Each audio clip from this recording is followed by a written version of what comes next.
안녕하세요. 자식 넷을 키우다 어느새 꼬부랑 할머니가 된 70대 후반 할머니입니다. 세상사 모두를 망라해도 자식을 키우는 일만큼 내 뜻대로 되지 않는 일은 없는 것 같습니다. 하지만 그만큼 이 세상 그 무엇과도 바꿀 수 없는 가치가 있는 것 또한 부모로서의 삶이지요. 저는 지금부터 자식 넷 중 가장 제 속을 썩였던 막내 아들과 그 처인 막내 며느리의 이야기를 해볼까 합니다. 부디 동년배 친우의 푸념이라고 생각하시고 즐겁게 들어주시면 감사하겠습니다. 포항의 한 시골에서 농사를 짓고 살던 남편과 읍내 식당에서 일을 하던 전 슬하에 사남매를 두었습니다. 순서대로 아들, 딸, 마지막 아들 순서로요. 2살 터울이었던 위의 새아이와는 달리 막내는 큰아들과 무려 10살 차이가 나는 늦둥이였고 원래부터 자식에게 약하던 남편은 어렵게 얻은 막둥이에겐 아예 맥을 못 추더군요. 그렇게 버릇없이 자라던 막내는 동생들의 기강을 어미 잡던 큰아들 앞에서만은 잔뜩 주눅이 들었죠. 평화로운 나날 속에 아이들은 무럭무럭 성장해 갔습니다. 식당에 일을 다니던 전 돈을 모아 읍내 작은 식당을 차릴 수 있었죠. 공고를 나온 큰아들은 지역 내에 있는 제철소에 취업을 했고 나이 29에 결혼을 했어요. 공부를 잘했던 둘째 아들은 서울에 있는 대학을 졸업한 후 공기업을 다니다가 사내 연애 후 마찬가지로 결혼을 했고요. 간호대를 나온 딸은 경기도에서 일을 하다 그곳에서 사위를 만나 터를 잡았죠. 마지막으로 막내는 지방의 국립대를 졸업한 후 집으로 돌아와 있다가 울산의 한 건설회사에 취직을 했습니다. 왕복 2시간이 넘게 걸리는 거리였지만 자취하는 돈이 아깝다며 막내는 꿋꿋이 저희 집에서 울산까지 출퇴근을 했어요. 그리고 남편은 막내의 나이 29에 그만 뇌출혈로 투병을 하다 세상을 떠나고 말았죠. 아이고 여보. 나만 혼자 이렇게 두고 떠나면 난 어찌 살란 말입니까? 막내 결혼하는 것도 보고 나랑 여행도 다니면서 오래오래 행복하자면서요. 나도 데려가시오. 제발 날 여기 혼자 두지 말아요. 저는 남편이 농사를 짓던 땅을 모두 팔았습니다. 저는 식당을 해야 했기에 집 뒤편의 텃밭 정도만 관리할 수 있었을 뿐 남편이 짓던 농사를 이어받을 수는 없었거든요. 그리고 막내는 남편이 세상을 떠난 지 6년 뒤인 35의 나이에 드디어 백화점에서 일하던 며느리를 만나 장가를 가게 되었습니다. 훌륭하십니다, 사부인. 자식들을 넷이나 이렇게 훌륭히 키워내시다니요. 모쪼록 저희 외동딸 잘 부탁드립니다. 우리 딸이 외동으로 오냐오냐 자라서 조금 철이 없긴 하지만 어디 가서 예의 없이 굴지 않도록 잘 교육했으니 모자란 점이 있으면 앞으로 많은 지도 편달 부탁드립니다. 중학교 교사셨다던 사돈 어른과 사부인은 참 강직하고 예의 바른 분들이셨습니다. 특히 막내 며느리가 말하길 사돈 어른은 굉장히 엄한 분이셨다더군요. 전 세상에서 저희 아버지가 제일 무서워요, 어머님. 막내 아들이 제일 무서워하던 사람이 우리 큰아들이듯 막내 며느린 사돈 어른을 무서워하며 자랐던 모양이더라고요. 가정교육 덕분인지 막내 며느린 제 앞에서 제법 깍듯하게 굴더군요. 다만 예의를 차리는 와중에도 막내 며느린 하고 싶은 말은 무조건 내뱉어야 직성이 풀리는 성격이었어요. 막내 부부가 결혼한 지 1년이 조금 지났던 어느 날이었습니다. 막내 아들까지 출가를 하자 자식들은 혼자 남은 제가 걱정이 됐는지 한두 달에 한 번씩은 꼭 시간을 맞춰 절 찾아왔어요. 그날도 여느 때와 같이 자식들끼리 날짜를 맞춰 저희 집에 찾아온 날이었습니다. 저희 집에서 차로 1시간 정도 떨어진 울산에 살던 막내 부부도 마찬가지로 저희 집에 도착을 했죠. 그런데 그날 막내 며느리가 눈치를 보며 방에 혼자 있던 제게 다가와 조용히 말하더군요. 그리고 전 막내 며느리의 말을 듣고 얼굴이 새빨갛게 달아올랐어요. 어머님, 저 결혼하고 여기 내려오는 일이 잦아져서 너무 힘들어요. 외동으로 자랐던 터라 형제끼리 북적거리는 것도 통 적응이 안 되고요. 근데 남편한테 말하니까 남편은 차마 큰아주버님한테 자긴 빠지겠다는 말을 못하겠다고 하더라고요. 남편이 워낙에 큰아주버님을 무서워하잖아요.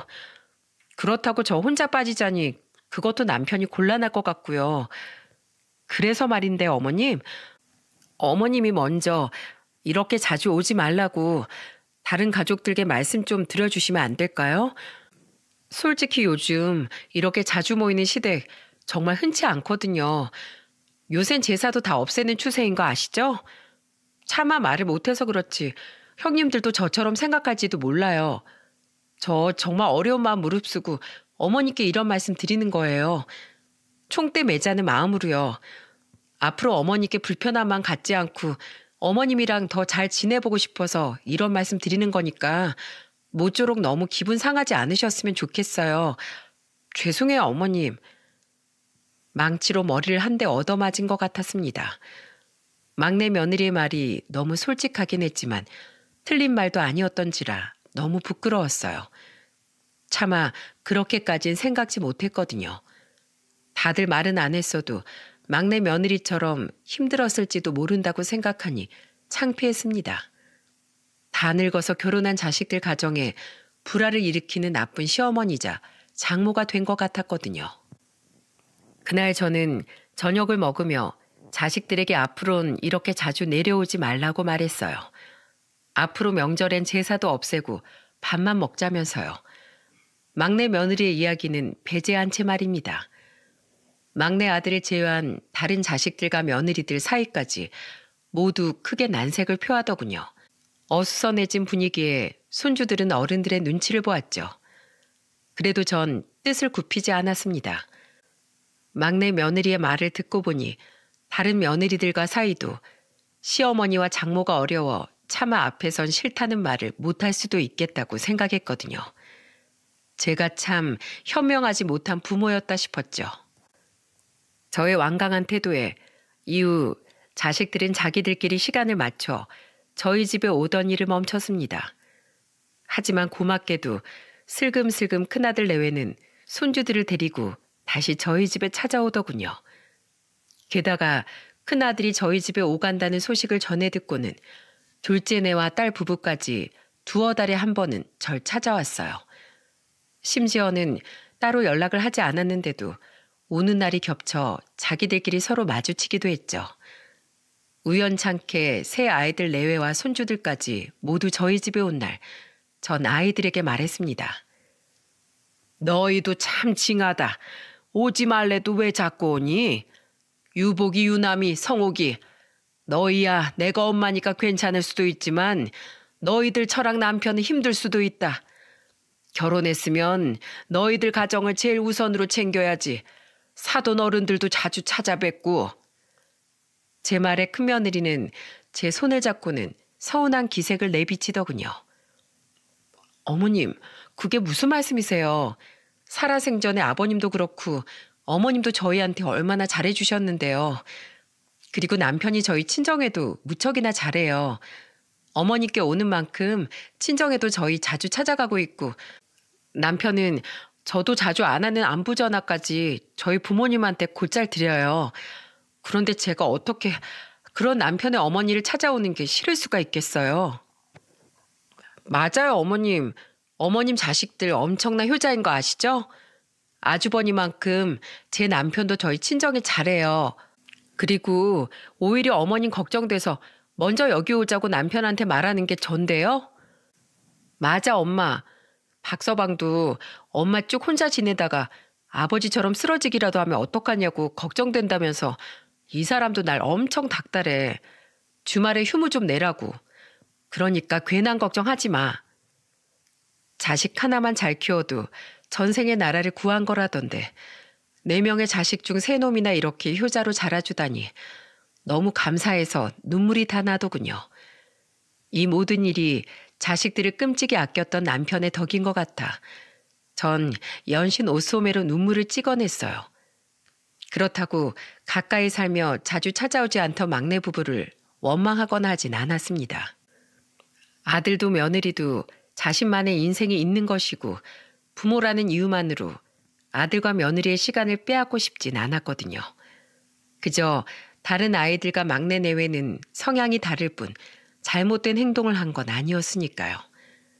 막내 아들 내외는 1년에 4번, 2번의 명절과 남편의 기일, 그리고 제 생일 때만 저희 집에 찾아왔습니다. 이미 제가 해놓은 말이 있던지라 나머지 아이들은 그런 막내에게 이런 방과하지 않았죠. 하지만 어쩔 수 없이 막내네를 제외한 나머지 아이들 부부들은 서로 더욱 돈독해질 수밖에 없었어요. 저희 집에서 서로 자주 모였으니까요. 그래도 최대한 다른 며느리들은 막내 며느리가 소외되지 않도록 열심히 막내 며느리를 챙겨주더군요. 그렇게 막내 아들이 결혼을 한 지 3년이 지난 어느 명절 전날이었습니다. 안녕하세요, 어머니. 저희 왔어요. 어머, 너희가 벌써 왔니? 깜짝 놀랐습니다. 점심시간 전에 제일 먼저 저희 집에 도착한 사람은 다름 아닌 막내 부부였거든요. 제가 선언한 이후 저희 집은 명절 때 제사를 지내지 않았는데 그 때문에 막내 부부는 항상 명절 당일 아침에 저희 집으로 와서 아침만 먹고 갔었거든요. 큰아들네와 둘째네는 명절 전날 저희 집으로 내려와 하루 종일 자기들끼리 음식도 하고 고기도 구워 먹고 놀다가 다음 날 마찬가지로 아침을 먹고 처가로 향했고요. 그리고 명절 당일 저녁엔 딸 부부가 사돈댁에 갔다가 저희 집으로 내려오곤 했었죠. 그런데 명절 전날엔 코빼기도 안 비치던 막내 부부가 제일 먼저 저희 집에 도착했으니 놀랄 수밖에요.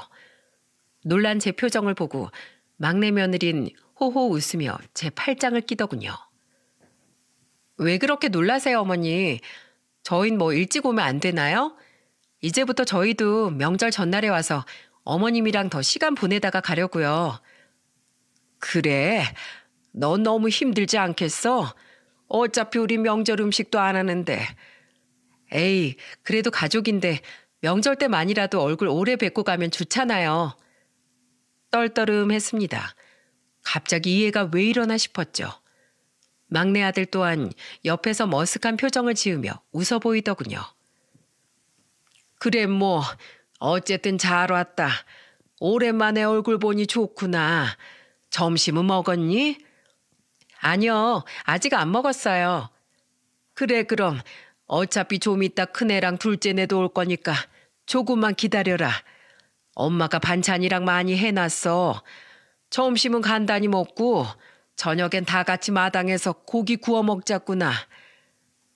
저는 미리 준비해둔 밑반찬을 꺼내다가 문득 고기 반찬 없으면 반찬 투정을 부려대던 막내의 모습이 떠올랐습니다. 남편이 세상을 떠나기 전까지 20대 후반이 되어서도 철이 없던 망둥이의 모습이 떠오르니 저도 모르게 웃음이 나더군요. 그 어렸던 아이가 언제 저렇게 커서 결혼도 하고 수영 거뭇거뭇한 아저씨가 됐나 싶었죠. 그래서 저는 저녁에 먹으려고 사둔 삼겹살을 몇 점 구워줄까 싶어 집을 나와 집 뒤에 텃밭으로 향했습니다. 어머님, 어디 가세요? 너희 삼겹살 좀 구워주려는데 씻어둔 상추가 없어서 뒷밭에서 좀 뽑아오려고 한다. 편하게 앉아서 쉬고 있어. 바람 잘 통하라고 방충망 쳐두고 창문이랑 현관문 다 열어놔서 시원할 거다. 저는 뒷밭으로 가 크고 싱싱한 상추를 몇 장만 딴 후 다시 집으로 들어섰어요. 다시 생각해보니 막내 아들과 며느리는 쌈을 즐겨 먹지 않았던 것이 생각나서 말입니다. 그런데 그때 집 안에서 들려오는 막내 아들과 막내 며느리의 대화 소리에 저는 그만 현관에 서서 굳고 말았어요. 두 사람의 대화는 저에게 엄청난 충격을 안겨주었어요. 진짜 어머님 앞에서 억지로 너무 과하게 웃고 있었더니 입에 아주 경련이 일어날 것 같아. 조금만 참아. 어머니한테 한 번이라도 더 잘 보여야 한 푼이라도 더 타내지. 그거 진짜 확실한 투자 맞는 거지? 당신 친구 정보 믿을 만한 거지? 우리 이번 투자까지 망하면 진짜 끝장이야. 그러게 당신 저번에 왜 그렇게 무리하게 대출까지 받아서 주식에다 꼬라박았어? 그 일만 아니었어도 투자금 정도는 대출 받았어도 충분하잖아. 진짜. 정말로 장인어른께 부탁 한번 드려보면 안 돼? 미쳤어? 우리 아빠가 나 주식으로 돈 다 날린 거 알면 나 진짜 죽어. 당신 정말로 어머님이 우리 결혼할 때 해주신 7천만 원 말고도 가진 재산 있는 거 확실하지? 그렇다니까. 우리 사남매 결혼할 때 똑같이 보태주신 그 돈들은 아버지 살아계실 때 미리 마련해 두신 돈이야. 근데 아버지 돌아가시고 아버지가 농사 짓던 땅 어머니가 파실 때 그쪽에서 가격을 제법 잘 쳐줬다니까. 거기다가 어머니 작년에 가게 정리하면서 분명히 또 목돈 생기셨을 거라고. 근데 내가 어머니한테 돈 달라고 했다는 거 알면 큰형이 분명 가만 안 있을 거니까 형들 오기 전이나 내일 늦게까지 남아있다가 누나 오기 전에 슬쩍 어머니한테 말씀드려보자. 어차피 나중에 유산으로 물려주실 돈 좀 일찍 주는 셈 치면 되는 거잖아. 어머님한테 그런 목돈이 있는 줄 알았으면 진작 좀 형님들처럼 여기 자주 들를걸. 그 얄미운 여시 같은 것들이 어머님한테 돈 좀 있는 거 알고 미리 알랑방귀 껴댔던 거 아니야. 진짜 하나부터 열까지 마음에 드는 게 하나도 없어. 지금 제가 대체 무슨 이야기를 듣고 있는 건지 순간 판단이 잘 서지 않더군요. 다시 천천히 되짚어 생각해 볼수록 기가 찼습니다. 그러니까 두 사람은 지금 저를 살살 구워 삶아 돈을 뜯어내기 위해 생전 오지도 않던 명절 전날 구렁이처럼 저희 집에 기어들어와 또아리를 틀고 기다리고 있던 거더군요. 게다가 거기서 끝나지 않고 이어진 두 사람의 대화는 기어코 제가 거실로 뛰어들어가 고함을 퍼붓게 만들었습니다. 아버지가 돌아가시면서 그 땅을 어머니가 아니라 자식들한테 나눠주셨으면 좀 좋아? 이런 귀찮은 짓까지 안 해도 되고. 진짜 예전부터 아버지는 사람만 좋지 영 실속이 없으셨어.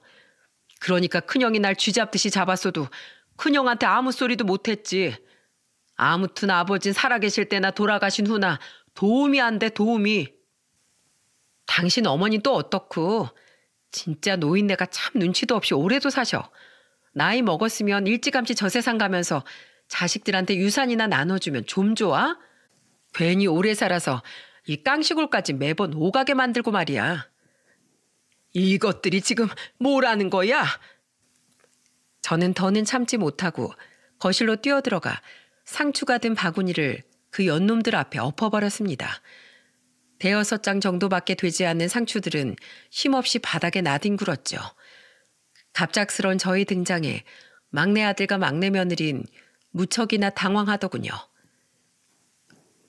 어머니, 언제부터 거기 계셨어요, 어머니? 내가 언제부터 있었으면 뭐, 이것들이 듣자 하니까 뭐, 유산? 눈치도 없이 오래 살아? 막내 너, 네가 어떻게 네 부모를 그렇게 말할 수 있니? 내가 널 어떻게 키웠는데, 그리고 네 아버지가 널 얼마나 애지중지하면서 아꼈는데 뭐? 죽어서도 도움이 안 돼? 이 망할 놈의 소나, 어쩜 돈에 눈이 헷가닥 돌아서 부모한테 못하는 소리가 없니?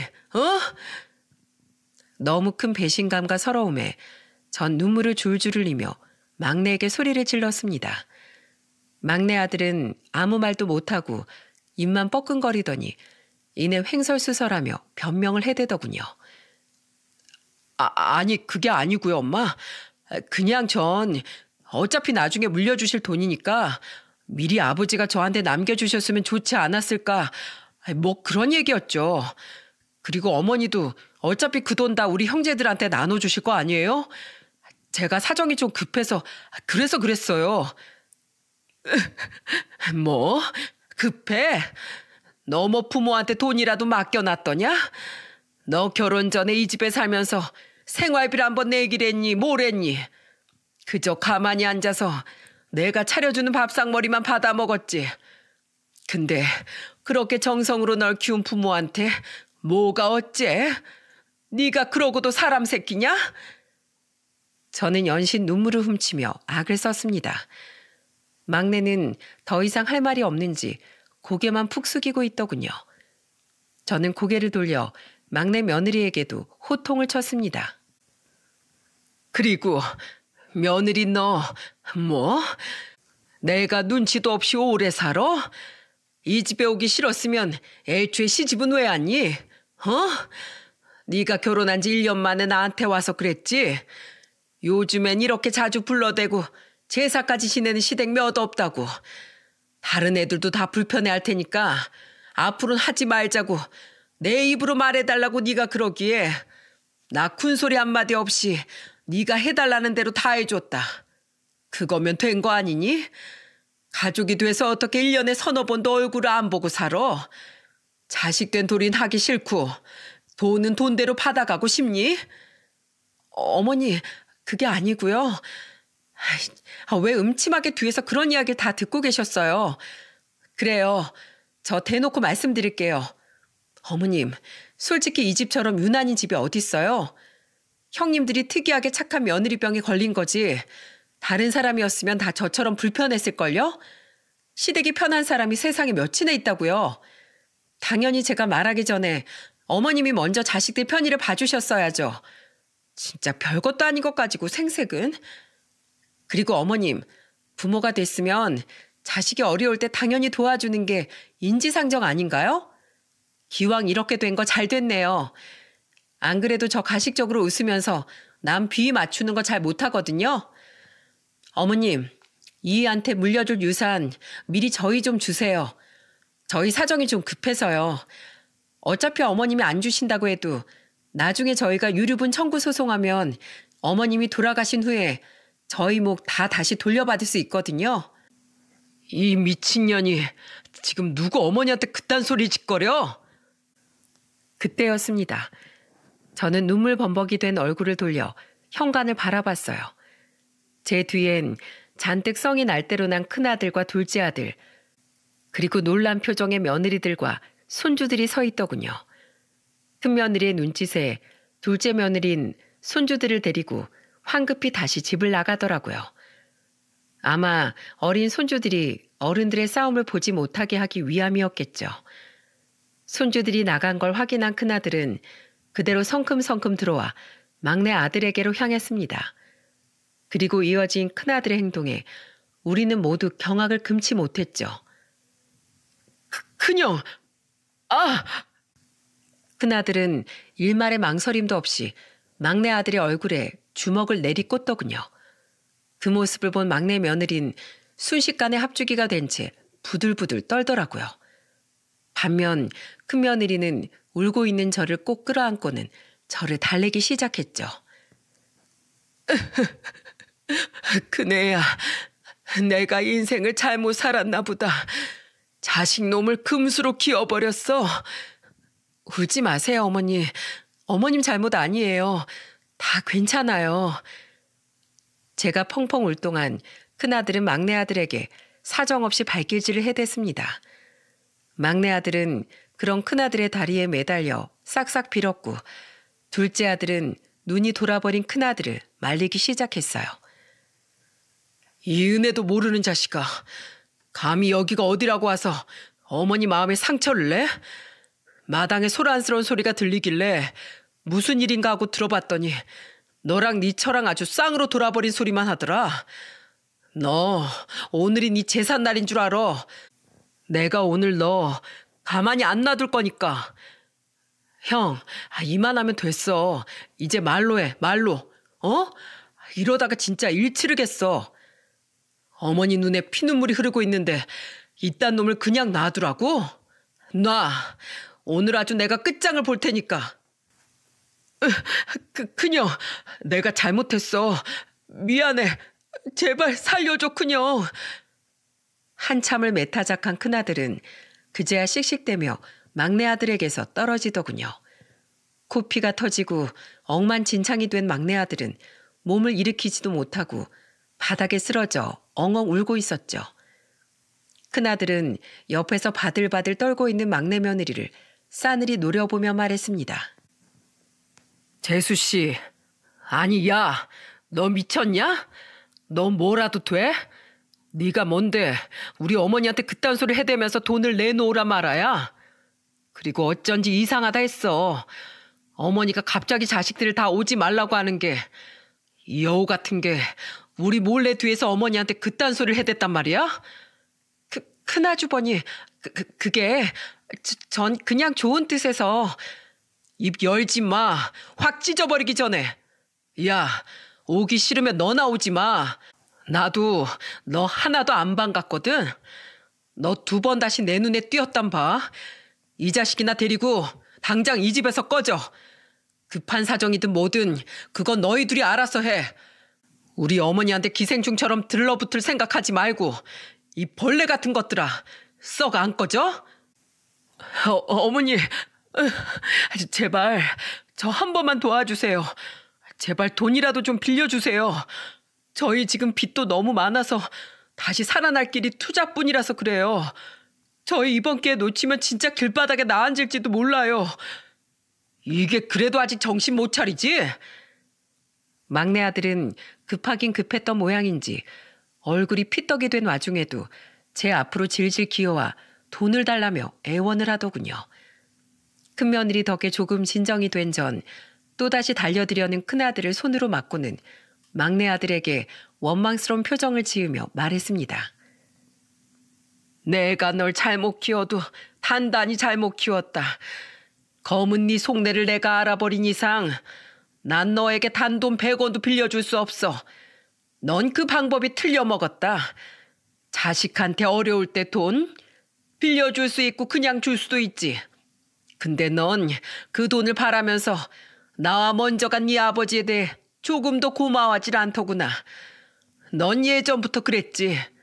조금이라도 귀찮고 불편한 일은 하기 싫어하고 부모는 당연히 널 위해 희생하는 줄 알아야 하고 나이 들고 조금 철이 든 줄 알았는데 내 착각이었구나. 너랑 네 처가 날 어떻게 생각하는지도 단단히 알았으니 난 더 이상 널 내 자식으로 생각하지 않을 거다. 다만 네가 매일같이 후회하며 살길 바란다. 아무 조건 없이 널 위하고 사랑해주던 단 하나의 존재, 피가 섞인 네 가족을 네 썩어 빠진 정신머리와 행동으로 인해 영원히 잃게 되었다는 사실을 말이야. 가거라. 더는 널 보고 싶지 않다. 막내 아들은 제 말에 결국 아무 말도 못하고 눈물만 뚝뚝 흘리더군요. 그리곤 힘들게 몸을 일으켜 힘없이 현관으로 향했습니다. 현관으로 나가는 도중 막내는 둘째와 눈이 마주쳤지만 둘째는 굳은 표정으로 이렇게 말했죠. 둘째요, 나는 그냥 가라. 넌 어머니께 돌이킬 수 없는 실수를 저지른 거야. 막내 며느리는 잠시 눈치를 보더니 이내 막내 아들의 뒤를 따라 후다닥 도망치더군요. 그 2사람의 발자국 소리가 마당을 벗어나는 소리가 들리자 저는 바닥에 주저앉아 애써 참고 있던 눈물을 다시 터트리기 시작했습니다. 큰며느리와 큰아들, 둘째 아들은 그런 저를 감싸 안고 함께 흐느끼기 시작했고 다시 손주들을 데리고 들어온 둘째 며느리는 놀란 손주들을 조용히 작은 방 안으로 들여보냈죠. 다음 날인 명절 당일 오후 소식을 들은 딸 내외는 손주와 함께 일찌감치 저희 집으로 왔더군요. 아주 곤죽을 내버리지 그걸 그냥 보냈어? 아니야, 걔 충분히 곤죽 됐어. 큰형이 아주 작사를 내놨거든. 진짜 속상해서 미치겠다. 걘 어쩜 이 나이가 돼서도 그렇게 정신을 못 차려. 아주 못난 짓거린 다 하고 다닌다. 엄마, 정말 괜찮은 거 맞아? 괜찮다. 큰애 둘째, 너희 얼른 처가로 가. 사돈 어른들 목이 빠져라 기다리시겠다. 저는 발걸음이 차마 떨어지지 않는지 계속해서 뒤를 돌아보는 큰아들과 둘째 아들네를 억지로 쫓아보냈습니다. 그런데 그날 오후 깜짝 놀랄 만한 손님이 저희 집을 찾아왔더군요. 사돈? 그 사람은 바로 막내 며느리의 부모인 사돈 부부였습니다. 사돈 어른들의 뒤에는 뺨을 맞았는지 볼이 시뻘개진 채 눈까지 퉁퉁 부어있는 막내 며느리와 막내 아들이 죄 지은 표정으로 서 있더군요. 그리고 저희 집에 들어오자마자 이어진 박가사돈과 사부인의 행동에 저는 기함을 하고 말았네요. 죄송합니다, 사부인. 제가 자식 교육을 잘못 시켜도 한참 잘못 시켰습니다. 너희들도 얼른 무릎 안 꿇어? 바로 두 사돈이 제 앞에 무릎을 털썩 꿇었기 때문에요. 화가 난 얼굴로 채근하는 박가사돈의 말에 막내 아들과 막내 며느린 두 사돈을 따라 제 앞에 무릎을 꿇더군요. 그 모습을 두 눈으로 확인한 뒤에야 박가사돈은 다시 제게 고개를 돌리곤 진심으로 죄송한 표정을 지으며 이렇게 말씀하셨죠. 강서방한테 어제 있었던 일 전부 들었습니다. 명절이라고 찾아온 강서방 몰골이 엉망이길래 무슨 일인지 물었는데 아무 말도 못하고 얼버무리는 게 영 이상해서 제가 계속 캐물었거든요. 심지어 제 딸아인 끝까지 입을 다물려던 걸 강서방은 자신이 불효자식이고 죄인이라며 제 앞에서 엉엉 울기까지 하며 전부 실토를 하더군요. 본인들 입으로 직접 말한 내용이니 실제로는 사부인께 더욱 되먹지 못하게 말했을 거라고 짐작합니다. 사부인, 제가 정말 하나 있는 자식을 잘못 키웠습니다. 그래도 어디 가서 사람 구실을 하고 다닐 거라고 생각했는데 제 생각이 짧았어요. 제 딸은 제가 눈물 쏙 빠지게 혼을 내놨습니다. 제 딸이 주식하느라 전부 날렸다는 그 돈들, 그리고 남은 대출금들은 전부 제가 책임지고 마련해서 갚게 하겠습니다. 그걸 사돈 어른께서 왜 갚아주십니까? 저들이 벌려놓은 일이니 저들이 알아서 하라고 하세요. 그것보다 사돈 어른 사부인 두 분 다 얼른 일어나세요. 제 딸 내외까지 보고 있습니다. 괜찮습니다. 용서를 빌러온 사람이 남의 눈을 신경 써서야 되겠습니까? 그리고 적어도 대출까지 받아서 주식을 한 건 강서방이 아니라 제 딸이지 않습니까? 그 일 때문에 사부인의 아드님까지 피해를 보게 할 수는 없지요. 사부인, 노여우시겠지만 제가 본 강서방은 그렇게까지 심성이 나쁜 사람은 아닙니다. 돌아가신 사돈 어른 이야기를 하며 저와 술을 마시다 펑펑 운 적도 있는 만큼 마음의 냉기만 가득한 청년은 아니에요. 제 딸을 용서해달라곤 부탁드리지 않겠습니다. 다만 사부인께 진 죄값을 이놈들이 치를 기회를 한 번만 주시지 않겠습니까? 이대로 사부인께서 이놈들을 내치신다면 다른 사람보다 사부인의 마음이 더 크게 다치실 거 아닙니까? 부모란 그런 존재지요. 아빠, 넌 조용히 안 해? 넌 네 시어머니한테 용서받지 못하면 두 번 다시 우리 앞에 나타날 생각도 하지 마라. 별개로 내가 해준 너희들 집 아직 내 명의인 거 알지? 그 집에서도 냉큼 나가. 3개월 준다. 그 뒤엔 부동산에 집 내놓을 거야. 그럼 우린 어디서 살라고? 내가 뭐든 해줘 버릇하니까 네가 이렇게 아나무인으로 자란 거다. 네가 주식으로 날린 돈 내가 갚아주는 대신 이후부터 너희들 알아서 살아. 이 못된 것들아. 사돈들은 당장 얼굴도 보기 싫으실 테니 자신들의 딸은 이만 데리고 가겠다며 막내 며느리의 뒷덜미를 잡고는 질질 끌고 나가시더군요. 그리고 혼자 집에 남은 막내 아들은 여전히 무릎을 꿇고 앉아 눈물만 뚝뚝 흘리고 있었고요. 야, 너도 가. 뭘 잘했다고 엄마 앞에서 질질 짜고 있어? 네 매형이랑 조카들 보기 창피하지도 않냐? 그래, 그만 가거라. 사돈 어른 말씀은 무슨 말인지 알겠지만 난 어제도 말했듯 당분간은 너를 보고 싶지 않구나. 어머니, 제가 정말 잘못했어요. 제가 정말 바보였어요. 제가 아무리 이기적이게 행동을 해도 가족들은 항상 그 자리에서 절 떠나지 않을 거라고 생각했어요. 정말 어리석은 생각이라는 걸 미처 몰랐어요. 어제 어머니와 형들이 절 정말로 보지 않겠다고 말씀하실 때 저 너무 두려웠어요. 이대로 정말 가족을 잃게 될까 봐서요. 어머니, 너무 죄송해서 차마 제가 용서를 구하는 말조차 하지 못하겠어요.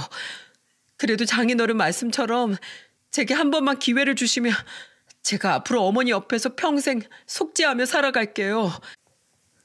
그 말이 또 거짓말일 줄 어떻게 알고 내가 네 말을 믿니? 난 이제 네가 무섭다. 40년 가까이 내가 키우고 지켜본 내 아들이 정말 맞는지 의심스러울 정도야. 당장 믿어달라고, 용서해달라고 말하진 않을게요. 그냥 제게 기회만 주세요. 제발요, 어머니. 제가 어떻게 가족 없이 살아갈 수 있겠어요? 막내 아들은 서러움이 폭발했는지 바닥에 엎드려 엉엉 울더라고요. 한숨이 다 나왔습니다. 내 배로 낳은 저 미운 자식을 용서하자니 마음에 너무 큰 상처를 입었고 뒤도 안 돌아보고 내치자니 어린애처럼 엉엉 우는 저 모습이 눈에 밟혔죠. 저는 여전히 무릎 꿇고 있는 아들을 일으키며 냉랭하게 말했습니다. 그래, 어디 한번 해봐라. 내 마음이 풀릴지 모르겠지만 어쨌든 너도 해볼 만큼 해보면 나중에 후회라도 덜하겠지. 정말이죠? 감사해요, 어머니. 정말 감사해요. 엄마! 옆에서 보고 있던 딸은 놀란 표정으로 절 말렸지만 손주를 방에 들여보내고 함께 지켜보고 있던 사이가 옆에서 딸을 조용히 말리더군요. 이후 막내 아들은 매주 주말 절 찾아와 저 대신 텃밭도 가꾸고 빨래며 청소 등 갖은 잡일을 다 하고 일요일 저녁이 되어서야 돌아가더군요. 그러거나 말거나 전 막내 아들이 뭘 하는지 신경조차 쓰지 않았죠. 그리고 한 달 뒤 막내 며느리까지 막내 아들을 따라 저희 집으로 내려오기 시작하더라고요. 처음 저희 집에 온 주말 막내 며느리는 차가운 표정으로 자신을 바라보는 제 앞에 머리를 숙이고 무릎 꿇으며 이렇게 말했습니다. 죄송해요, 어머니. 저 그동안은 차마 어머님 얼굴을 뵐 용기가 없어서 이 사람이랑 같이 못 내려왔어요. 근데 저희 부모님은 제가 전화를 걸어도 어머니께 용서받았냐는 말뿐이시고 가서 잘못을 빌지 않으면 절 더 이상은 딸로도 생각지 않으시겠대요. 이 사람은 자기는 평생 어머니께 용서를 구하며 살 생각이니 함께 잘못을 빌 생각이 없으면 그냥 여기서 이혼하자고까지 했어요. 어머니, 제가 정말 철이 없었어요. 이런 결말을 바란 건 절대 아니었어요. 저희 부모님도 남편도 절 떠나면 전 앞으로 어떻게 사나요? 제 잘못된 행동이 제가 사랑하는 사람들까지 떠나게 할 수 있을 거라곤 차마 생각하지 못했어요. 이제 알겠어요. 제가 모든 사람들을 실망시킬 만큼 큰 잘못을 했다는 걸요. 어머니, 저도 앞으로 이 사람 따라서 어머님이 용서해 주실 때까지 몇 번이고 계속 올게요. 정말 잘못했습니다. 막내 며느린 처음 보는 서러운 얼굴을 하고 제 앞에서 펑펑 울더군요. 아직도 저에 대해 신랄하게 말하던 며느리의 목소리가 귓가에 아른거렸지만 전 며느리에게도 기회를 한 번 더 주기로 했습니다. 다름 아닌 제게 진심으로 용서를 구하던 죄 없는 사돈 어른들을 봐서 말이죠. 여전히 한두 달에 한 번씩 저희 집을 찾아오던 나머지 세 아이는 올 때마다 저희 집에 와서 열심히 집안일을 하고 있는 막내 부부를 굉장히 못마땅해 했습니다. 세 아이 부부는 막내 부부를 투명인간 취급했어요. 막내 부부는 그럼에도 불구하고 꿋꿋하게 생각보다 더욱 인내심 있게 저희 집을 찾아왔죠. 그렇게 약 1년이 지났습니다. 놀랍게도 막내 아들 부부는 여전히 한 주도 빼먹지 않고 저희 집을 찾아오고 있어요. 그리고 2달 전 제 생일에 저희 집에는 약간의 변화가 생겼죠. 그날 막내 며느린 처음으로 막내 아들과 함께 저희 집으로 와 제 미역국까지 끓여주더군요. 거기다 잡채니 전복장이니 여러 가지 음식을 준비해 떨리는 목소리로 절 부르더라고요. 어머니, 제가 만든 미역국 한 번만 맛봐주시면. 막내 며느린 제가 한참 동안 대답을 안 차 고개를 푹 숙이더군요. 저는 그런 며느리를 보다 한숨을 푹 내쉬었습니다. 그리곤 며느리의 손에 들려있던 숟가락을 집어들고는 미역국을 한술 떠먹었어요. 맛있구나. 고맙다. 어디 한상 차려보거라. 배고프니까 애들 오기 전에 우리 먼저 한 끼 먹자. 성훈이 너도 이리 와. 같이 밥 먹게. 어머니, 어머니. 거실 청소를 하던 막내 아들은 제가 부르는 소리에 허겁지겁 달려오더군요. 그리곤 눈가에 눈물이 그렁그렁한 막내 며느리와 절 바라보다가 얼른 수저를 식탁에 놓고는 제 옆에 앉았습니다. 그렇게 우리는 1년여 만에 처음으로 같이 식사를 하게 되었어요. 말없이 밥을 먹던 막내 부부는 끝내 후두둑 눈물을 떨구더군요. 저는 저까지 괜히 눈물이 날 것 같아 괜히 성질을 냈죠. 아, 뭘 울어? 울지 마. 울면서 밥 먹으면 맛도 하나도 안 느껴져. 그리고 우리가 밥을 먹던 와중 뒤늦게 큰아들과 둘째 아들 그리고 딸 내외까지 저희 집에 도착을 했습니다. 늘 그랬듯 서로 먼저 만나서 장을 봐왔던 모양이더라고요. 평소처럼 손주들은 근처 물가에 놀라고 미리 내려줬는지 손주들은 보이지 않았죠. 그들은 한 식탁에 앉아 밥을 먹고 있는 우리를 보며 놀란 표정을 지었습니다. 막내 부부는 그들을 보며 잔뜩 기가 죽은 표정을 지었고요. 전 일부러 더욱 아무렇지도 않은 목소리로 말했습니다. 뭘 그러고 섰어? 막내 며느리가 내 생일이라고 아침부터 와서 미역국이니 뭐니 음식을 잔뜩 했길래 같이 밥 먹고 있었다. 너희도 밥 안 먹었으면 이리 와서 밥 먹자. 막내 음식 솜씨가 아주 기가 막힌다. 잠시 침묵이 흘렀습니다. 그 침묵을 깬 사람은 다름 아닌 큰며느리였죠. 막내 동서가 이 음식을 다 했다고? 대단하다. 힘들었겠어. 어머님, 그럼 저희는 저녁에 고기 구워드릴게요. 다들 와서 각자 국이랑 밥 퍼서 앉아요. 여보, 그렇게 서 있지만 말고요. 둘째 부부는 뚱에 있는 큰아들의 슬그머니 식탁으로 밀었고 사위 또한 딸을 살살 달래며 식탁에 앉히더군요. 그렇게 어색한 침묵 속에 다들 열심히 수저질만 하고 있는데 큰아들이 심드렁한 목소리로 입을 열었어요. 막내 너, 앞으로 이 형이 지켜본다. 어머니가 용서해 주셨으니까 나도 딱 한 번만 넘어가는 거야. 막내 재수 씨도 마찬가지예요. 우리 가족이 되려면 더 이상 뒤로 음흉한 생각도 저희 어머니께 또 되바라지 말 할 생각하지도 마세요. 큰형 고마워. 네, 큰아주버니. 미역국 맛있네요. 막내 재수씨, 저희 어머니 생신상 차려줘서 고마워요.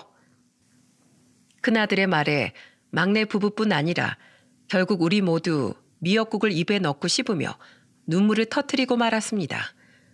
그리고 그날 저녁 우리는 아주 오랜만에 한 명도 빠지지 않고 모든 식구가 다 같이 둘러앉아 마당에서 바베큐 파티를 했죠. 그날 저녁 다 같이 술을 마시다가 취기가 살짝 오른 막내 부부가 제게 다가와 제 손을 한쪽씩 잡고는 이러더군요. 어머니, 용서해 주셔서 정말 감사해요. 저 정말 앞으로 어머니 실망 안 시킬게요. 저도요, 어머님. 저 이제 말뿐이 아니라 정말로 이 집 가족이라는 마음으로 잘하며 살게요. 저희에게 기회를 주셔서 정말 감사해요. 됐다. 미우나 고우나 내 자식들인 걸 어쩌겠니. 그동안 내 마음이 풀어질 때까지 끈질기게 기다려줘서 고맙구나. 어서 가서 고기나 마저 먹어. 그날만큼 손주들뿐만 아니라 다 큰 제 자식들까지 신난 적도 저 또한 마음이 충만했던 적도 없었습니다. 세상을 먼저 떠난 남편이 이 자리에 있었으면 어땠을까 싶은 마음에 저는 자식들 몰래 방으로 먼저 들어가 남편 사진을 보며 눈물을 흘렸죠. 추석엔 사돈 어른께서 제게 딸을 용서해 주어 고맙다며 전화까지 주셨습니다. 저는 사돈 어른에게 오히려 제가 고맙다며 인사를 했죠. 사돈 어른께서 그때 무릎까지 꿇으시며 절 설득해 주지 않았다면 전 지금 영원히 막내에게 등을 돌린 채 후회하고 있었을지도 모릅니다. 앞으로도 아이들이 쭉 한결같을 줄은 모르겠지만 아이들이 가끔 속을 썩일 때마다 며느리의 빚을 대신 갚아주고 미어지는 마음으로 자식의 집까지 다시 거두시면서도 자식을 뉘우치게 하려고 애쓴 사돈 어른의 깊은 마음을 떠올리면서 저도 부모로서의 마음을 다시 되뇌어 보겠습니다. 올해가 가기 전에 뵙고 식사 대접 한번 하고 싶네요. 정말 고맙습니다, 사돈 어른. 막내 부부는 지금 방 2개짜리 작은 빌라에서 전세로 살고 있습니다. 당분간 두 사람은 아이 생각 없이 돈을 모을 생각이라고 합니다. 어차피 아이를 간절하게 갖고 싶었던 것도 아니니 처음부터 시작한다는 마음으로 말이죠. 저는 지금 이 글을 오랜만에 큰아들의 집에 놀러 왔다가 큰며느리의 제안으로 인해 이곳에 보내게 되었습니다. 제가 평소 이 채널을 즐겨 듣던 걸 알던 큰며느리는 제게 제 사연도 한번 이곳에 보내보라고 말하더라고요. 내가 문자도 제대로 칠 줄 모르는데 저런 긴 글을 어떻게 쓰니? 제가 도와드리면 되죠. 애들 학교 간 시간엔 저도 할 것 없이 널널해요. 그렇게 큰며느리의 도움으로 저는 무려 3일에 걸쳐 이 사연을 완성할 수 있었습니다. 함께 이 사연을 작성하며 저와 큰며느리는 같이 웃기도 하고 울기도 하며 좋은 추억을 쌓았죠. 큰아들과 둘째 아들은 서로 제게 자신들의 집으로 오라고 말하더군요. 게다가 막내 아들은 아예 저희 집으로 자신과 막내 며느리가 함께 들어가 사는 건 어떻겠냐고 하더군요. 제 나이가 나이이다 보니 제 건강이 걱정된다면서요. 하지만 저는 한사코 거절했습니다. 내 집에서 내 멋대로 하면서 혼자 살 거다.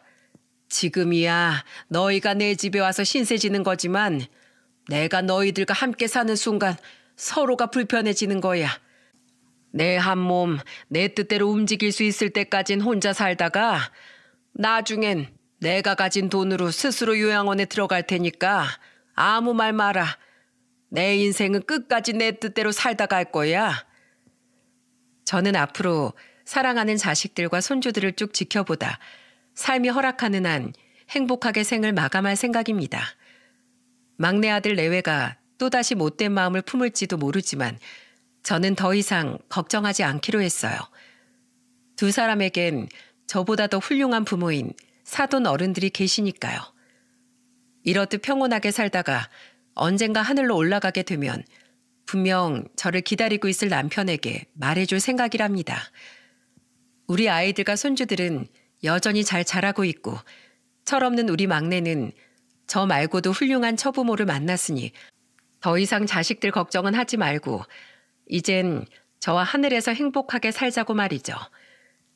조금 뒤죽박죽인 제 이야기를 사연튜브 관계자분들께서 부디 매끄러운 사연으로 재탄생시켜주시면 정말 감사할 것 같습니다. 저는 이제 우리 예쁜 큰며느리를 그만 고생시키기 위해서라도 이만 사연을 마쳐야겠네요. 세상의 모든 현명한 부모님들께 존경을 표하며 저는 이만 물러가겠습니다. 감사합니다.